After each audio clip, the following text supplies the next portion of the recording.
Vampire the Masquerade has had several video game entries over the years, and every release seems to be completely different from the rest, outside of the source material. Of course, there's the tabletop, more traditional RPGs such as Redemption and Bloodlines, visual novels such as The Coterie on PlayStation 4 and Switch. There's even a Battle Royale, and now there's this. Swansong is a narrative RPG that reminds me of The Council and Call of Cthulhu that was released back in 2018. You investigate scenes and interact with characters while increasing your powers and abilities to tilt the advantage to yourself in order to solve each scene. Imagine Bloodlines without the combat and the explorable cities, and you get an idea of what Swansong plays like. You'll start in the thick of things with barely any explanation of the world that you've been thrust into. Unlike Bloodlines, where you are a newly embraced vampire and everyone treats you as such, you play as 3 different characters that have been around the block more than a few times. As you come across important terms in conversation, your glossary will update with the meaning, and then you can read back up on those terms to get a better understanding of the conversations. The issue with this is that if you're trying to attract new players to the franchise, there should have been at least one new vampire to act as a way to ease the player into the franchise. Going this route, I could easily see how new players just simply will get lost in the conversations, and without having an attachment to the series, you could easily lose interest in the game itself. This leads me to believe this game was developed with the fans in mind and not much consideration to the newcomer. Luckily, I've played Bloodlines and Redemption in the past, so I have a basic idea of what was going on. Each character has different abilities and powers that you can harness during your playthrough, and as you complete objectives, you gain experience to help you level up these stats. Some abilities are very important in succeeding, while others seem quite trivial. Unfortunately, you don't get much experience and you won't be able to max out any of your abilities throughout your playthrough, and this can lead to a lot of problems. You will discover you have wasted points into a skill such as lockpicking, and maybe should have distributed more points into better dialogue skills to give you a better ending and outcomes to your conversations. With no way to reallocate your points, you just end up having to take the outcome on the chin and keep moving. The reason this is a major issue is that most of the locks and computer passwords can be found on by other methods, such as through journals or solving minor puzzles. And if there were more permanently locked devices and doors that absolutely required those abilities, like lockpicking and hacking, this would have made the points feel more worthwhile. The conversations you will have with characters in the world provide the chance to be able to use your skills to try and persuade them to your side, give you clues, or help you later in the game. Quite a few times you'll find your abilities will fall just shy of being able to win an outcome. To counter this, you will have the choice to spend willpower points, which will tilt the chance to win the conversation to your favor. This could be helpful for the more important conversations, but I found myself worried about spending those points until the final conversation in each scene.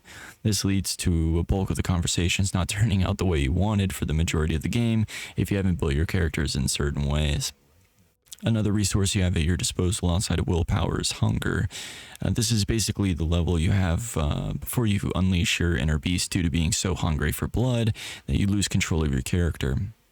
In a few situations, it was actually quite funny, as it turned the outcome pretty terrible for your character.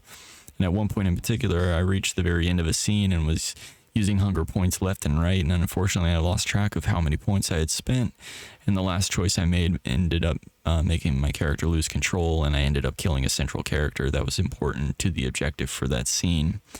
The bad aspect of this was that nobody really seemed to care very much immediately afterwards. I do applaud the game for having these mechanics that permanently change the game, but I also wish they were more impactful to the story itself. The story for each character surrounds the same basic event and the aftermath of this event. You get to experience the next few nights through each individual perspective, and the gameplay has different focuses for each character. Caleb, who's here on the screen, is basically a retainer for the Prince, who's the leader of the Camarilla in Boston, and he will do anything in his power to help her. His gameplay focuses more on dominating his enemies and killing those that get in his way. Also, a bit of detective work. The next character, Alicia, is more of a spy.